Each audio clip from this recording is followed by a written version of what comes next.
Esse foi o panorama que eu cresci aos 12 anos de idade. Com 11 para 12 anos de idade eu fui pra rua. Minha mãe, graças a Deus, conseguiu um trabalho para mim entregar panfleto no Farol da inauguração de um shopping. E aí, cara, desculpa, eu era o melhor entregador de panfleto do Farol. Porque eu era o único que entregava todos os panfletos.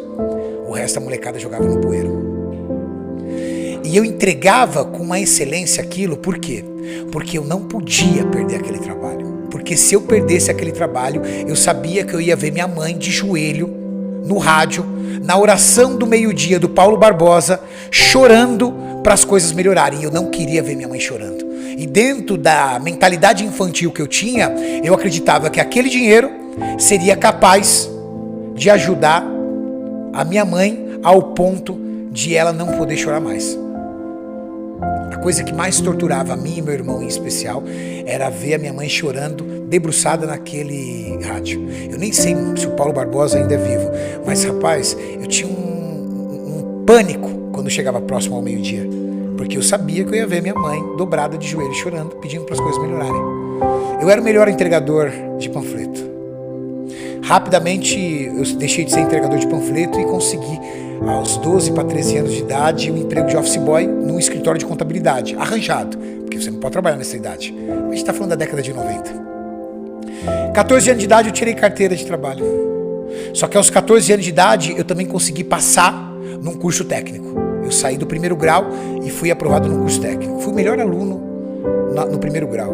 Minha mãe deve ter ainda o troféuzinho dela. Minha mãe falecida esse ano, mas minha mãe deve ter guardado ainda na casa dela o troféuzinho que eu tinha de melhor aluno do primeiro grau. Isso me rendeu passar num curso técnico em Química. Com 14 anos eu entrei no curso técnico em Química. Com os mesmos 14 anos de idade eu fui pra rua. Eu varri o centro da cidade nas agências de emprego, tentando uma vaga para estagiar em Química, em técnica em Química, mas eu tinha acabado de começar o curso. Não dava para fazer estágio ainda. Mas eu consegui uma vaga de auxiliar de laboratório. Lavar vidraria no laboratório.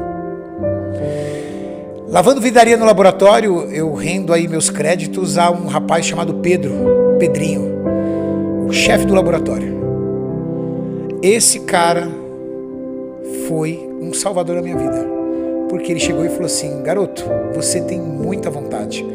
Eu vou ensinar você muitas coisas da área química. E o cara que lavava vidro começou a fazer análise dentro de bancada de laboratório. Ele me ensinou muita coisa, muita.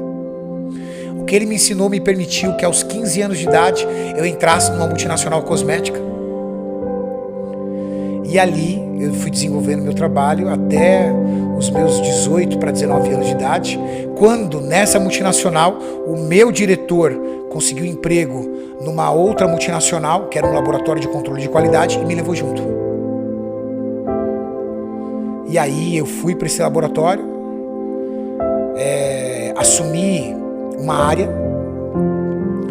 e eu tinha uma chefe que me odeia até hoje. Eu nunca mais a vi, mas eu acho que ela me odeia até hoje.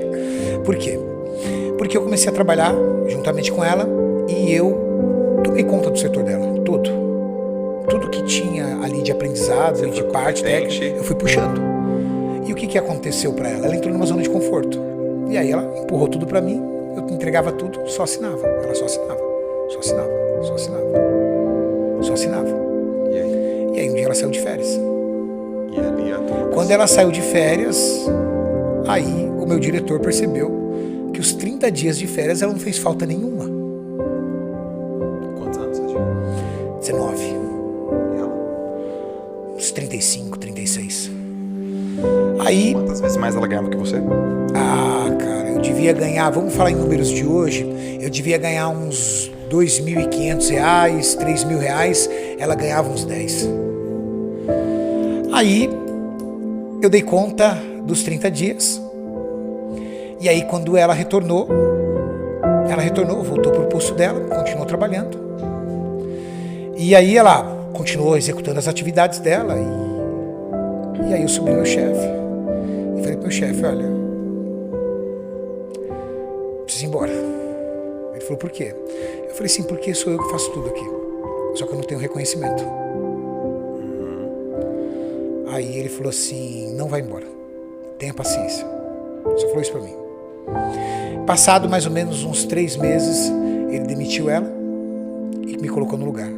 E aí eu entrei para a história dessa multinacional como líder de área, porque eu me tornei o responsável técnico, o líder de área mais jovem da história dessa empresa.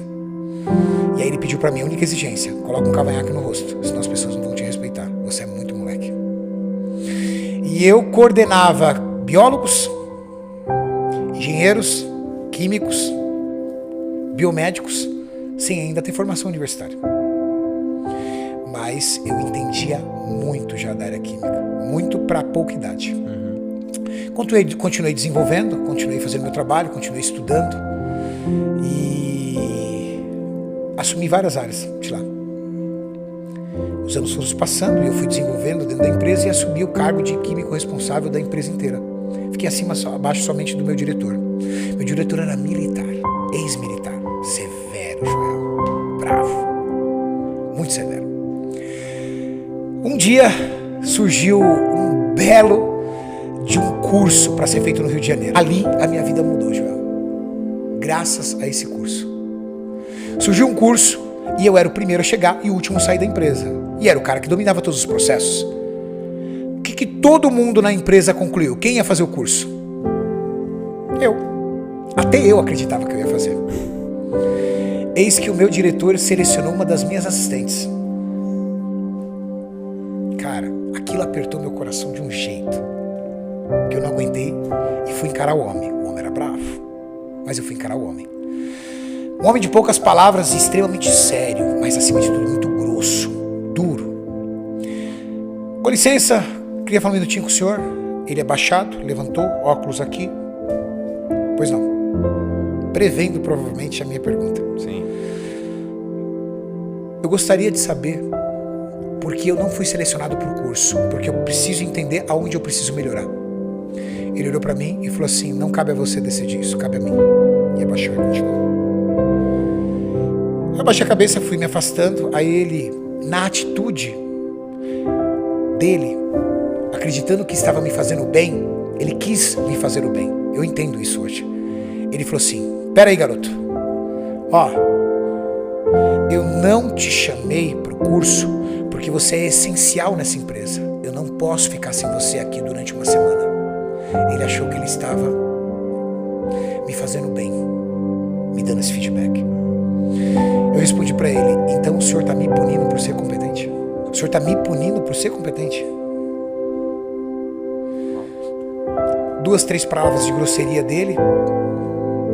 Algo do tipo: eu que tomo as decisões, eu sei o que essa empresa precisa, eu preciso pensar na empresa e não em você. Eu desci, Joel, e eu chorei feito uma criança dentro do banheiro. Sabe por quê?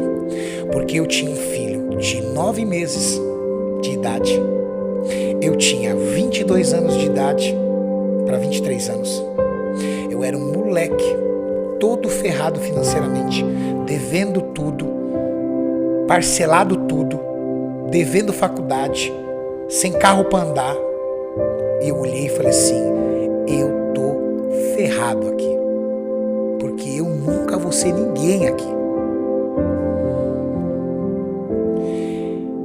Eu subi na sala, cheguei nele e falei assim: olha, o senhor procura outra pessoa pro meu lugar que eu tô indo embora.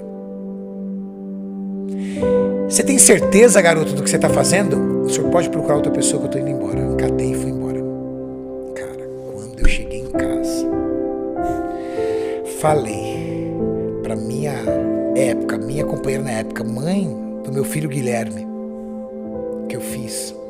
Cara, ela gritava e chorava comigo. Eu não acredito que você fez isso com a gente. E eu tentando desesperadamente explicar pra ela, falou assim: olha, eu não consigo trabalhar mais lá nem um dia. Ela falou assim: eu não acredito.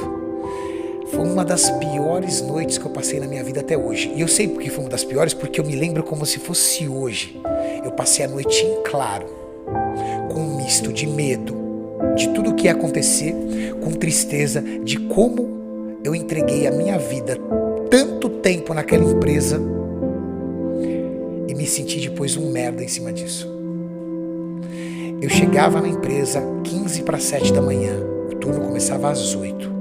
Terminava às 5, eu não saía de lá antes das 7. Nunca recebi R$1 de hora extra. Passado 2 dias, meu diretor me liga. Vem aqui.